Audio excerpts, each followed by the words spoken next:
क्या आप MA English के स्टूडेंट हैं?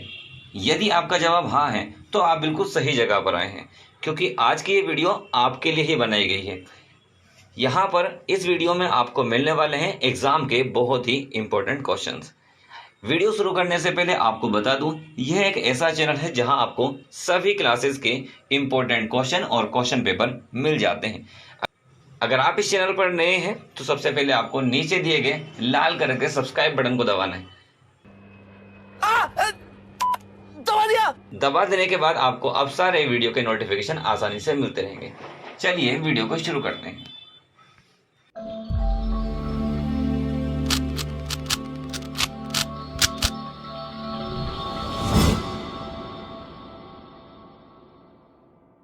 Hello students, MA first semester first year के फर्स्ट सेमेस्टर के इंग्लिश लिटरेचर को डिस्कस करने वाले हैं। हम यहाँ पर देखेंगे पेपर 4 को, और पेपर 4 होने वाला है इंडियन इंग्लिश लिटरेचर। स्टार्ट करते हैं लॉन्ग आंसर टाइप क्वेश्चन से। लॉन्ग आंसर टाइप क्वेश्चन में हमने पहला क्वेश्चन यहाँ पर लिया है, discuss the influence of post colonialism in of Indian writing in English. आपको यहाँ पर इन्फ्लुएंस को एक्सप्लेन करना है पोस्ट कॉलोनियलिज्म के इंडियन इंग्लिश लिटरेचर पर। पोस्ट कॉलोनियलिज्म का क्या इन्फ्लुएंस रहा, क्या उसका इफेक्ट रहा, क्या क्या उसमें चेंजेस आए, आपको यहाँ पर डिस्कस करना है। तो ये एक इंपॉर्टेंट क्वेश्चन होने वाला है। इसके बाद चलते हैं नेक्स्ट क्वेश्चन की तरफ। अगला क्वेश्चन हमने यहाँ पर दिया है, discuss the experimental poetry in Indian English literature. English Indian literature में एक्सपेरिमेंटल पोएट्री का क्या रोल था, उसके बारे में आपको यहाँ पर एक्सप्लेन करने के लिए कहा गया है। तो ये भी एक इंपॉर्टेंट क्वेश्चन हो जाता है। इसके बाद चलते हैं अगले क्वेश्चन की तरफ। अगला क्वेश्चन हमने यहाँ पर लिया है, critically examine Meenakshi Mukherjee's nation novel language. Meenakshi Mukherjee की जो नेशन नोवेल लैंग्वेज है, आपको इसको क्रिटिकली एग्जामाइन करना है। इसको क्रिटिकल एप्रिसिएशन इसके बारे में यहाँ पर आपको लिखना है। मीनाक्षी मुखर्जी की जो क्रिएशन है नेशन नोवेल लैंग्वेज, इसको क्रिटिकली एनालाइज आपको करना है। इसके बाद अगले क्वेश्चन में कहा है, discuss Sarojini Naidu as a poetess और एज ए सिंगर। यहाँ पर सरोजनी नायडू को एज ए पोइटेस या फिर एज ए सिंगर यहाँ पर बताने के लिए कहा गया है। सरोजनी नायडू जो थी वो एक पोइटेस भी थी, एक कवित्री भी थी, और एक सिंगर, एक गायिका भी थी। तो आपको यहाँ पर सरोजनी नायडू को पोइटेस के फॉर्म में भी आ सकता है या फिर सिंगर के फॉर्म में भी आ सकता है। आपको उनको इस तरीके से रिप्रेजेंट करने के लिए दिया जाएगा। ये काफी इंपॉर्टेंट क्वेश्चन है जो आपके एग्जाम में आ सकता है। चलते हैं अगले क्वेश्चन की तरफ। अगले क्वेश्चन को यहां पर कहा है, डिस्कस। अगला क्वेश्चन यहां पर लिया है, discuss the theme of tradition writing and political power in Raja Rao Kanthapura.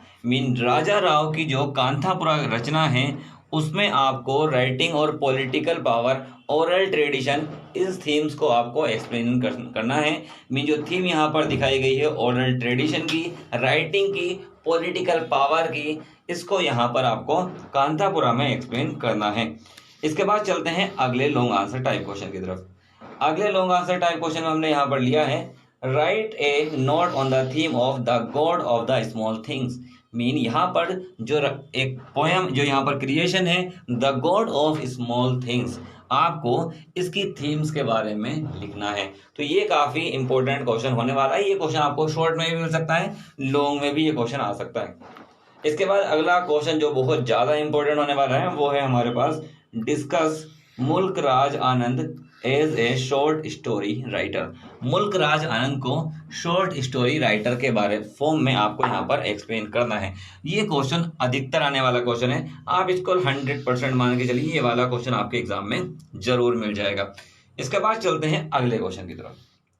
अगला क्वेश्चन हमने यहाँ पर लिया है, discuss the law plot of Girish Karnad the fire and the rain. The fire and the rain जो ग्रीस कर्नद की रचना है, क्रिएशन है इनका, उसके प्लॉट के बारे में आपको यहाँ पर एक्सप्लेन करना है। इसके बाद चलते हैं अगले क्वेश्चन की तरफ। अगला क्वेश्चन यहाँ पर दिया है, discuss A K. Ramanujan as a poet. A K. Ramanujan को एज ए पोइट यहाँ पर एक्सप्लेन करना है। ए.के. रामानुजन जो एक पोइट है, एक कवि है, उसको यहाँ पर उनके बारे में आपको लिखना होगा। इसके बाद अगले क्वेश्चन की बात करते हैं। तो अगला क्वेश्चन यहाँ पे दिया है, discuss the theme of home coming. Home coming की थीम को एक्सप्लेन करने के लिए कहा गया है। मीन होम कमिंग जो पोयम है उसकी थीम को बारे में आपको यहाँ पे लिखना है। थीम में क्या क्या डिस्कस किया गया है उस पोयम में, इसके बारे में आपको बताना है। इसके बाद चलते हैं शॉर्ट आंसर टाइप क्वेश्चन की तरफ। शॉर्ट आंसर टाइप क्वेश्चंस में पहला क्वेश्चन हमने यहाँ पर लिया है, write critical appreciation. Write critical appreciation to Buddha seated on a lotus. Mean जो Buddha seated on a lotus है, इसको आपको क्रिटिकली एप्रिसिएशन यहाँ पर लिखना है इस पोयम के बारे में। इसके बाद अगले क्वेश्चन की तरफ चलते हैं। तो अगला क्वेश्चन यहाँ पर लिया है, write a short note on Shiv K Kumar Indian women. Shiv K Kumar की जो इंडियन वोमेन है, आपको इस पर शॉर्ट नोट लिखने के लिए कहा गया है। इसके बाद अगले क्वेश्चन की तरफ बढ़ते हैं। तो अगला क्वेश्चन हमने यहाँ पर लिया है, right the critical analysis of A.K. Ramanujan poem love poem for a wife.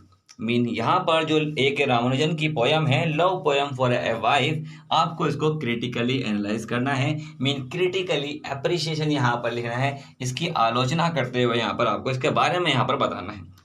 इसके बाद अगले क्वेश्चन की तरफ चलते हैं। तो अगला क्वेश्चन यहाँ पर दिया है, discuss the theme of Anita Desai the devoted son. Anita Desai की जो डिवोटेड सन यहाँ पर पोयम है, उसकी थीम के बारे में आपको यहाँ पर पूछा गया है। इसके बाद अगले क्वेश्चन की तरफ चलते हैं। तो अगला क्वेश्चन लिया है, discuss the character of Jaya in that long silence. Mean in that long silence में जया के कैरेक्टर को एक्सप्लेन करने के लिए कहा गया है।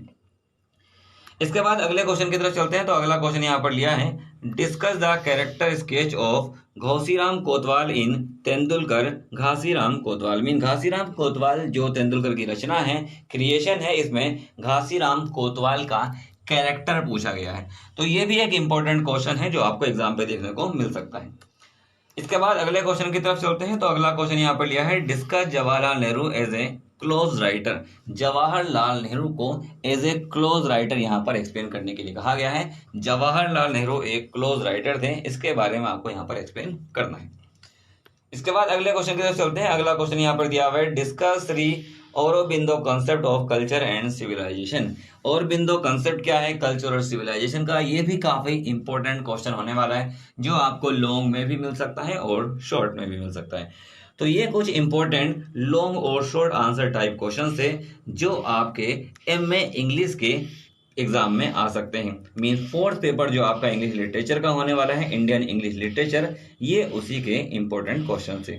अगर आपको ये वीडियो अच्छी लगी है तो वीडियो में लाइक का बटन आपको दिख रहा है, उस लाइक के बटन को जरूर दबा दें। और साथ साथ आपका पेपर कैसा रहा आप ये हमें कमेंट करके भी बता सकते हैं। आप कमेंट करेंगे तो हमें पता चलेगा कि हमारा पेपर कितना अच्छे तरीके से आपका पेपर जा रहा है और आपका कितना अच्छा पेपर हो रहा है। हम उसी के अकॉर्डिंग आगे की वीडियोस भी आपके लिए बनाते रहेंगे। अगर आप चैनल पर नए हैं तो सब्सक्राइब भी जरूर कर लें, साथ साथ बेल आइकन को भी दबा दें, ताकि आने वाली वीडियो के नोटिफिकेशन भी आप तक आसानी से पहुंच सके। Best of luck for your exam. आपका एग्जाम अच्छे से जाए।